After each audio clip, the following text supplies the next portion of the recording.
Este vídeo non é meu, é de Kalina e a súa nai, na que aparecen cociñando pierogi, unha receita tradicional polaca. Espero que vos guste, está moi ben. Hi Rodri, this is Kalina here and my mom, and we're gonna show you the recipe for pierogi ruskie.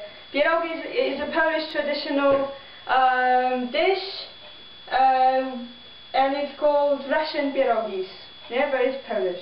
Anyway, you need to make the filling, the stuffing. So you need boiled potatoes.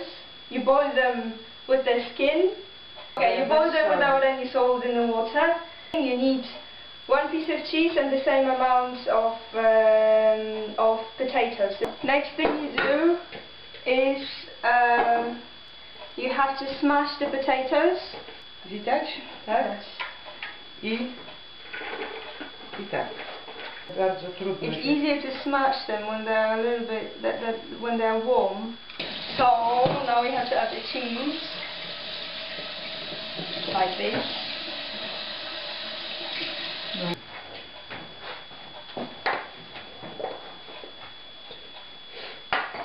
We add some salt and pepper.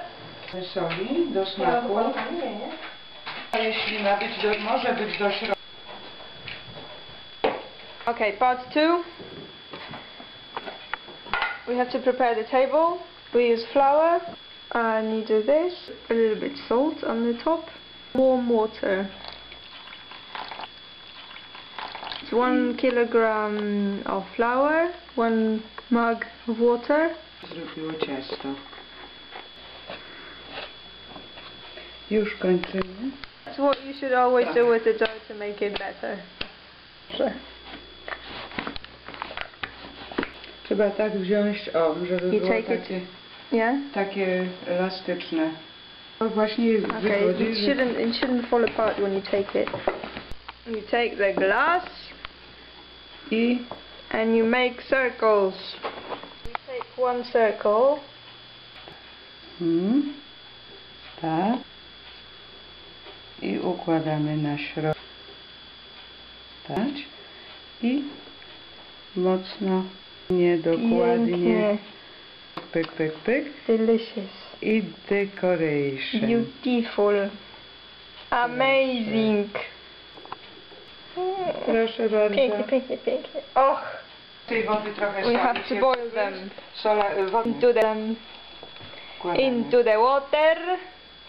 It takes only 2, maximum 3 minutes until they're ready. Ready! On the you can put some cream on the top, or some butter, or onion. Nie mogę. Gryź. Dobry?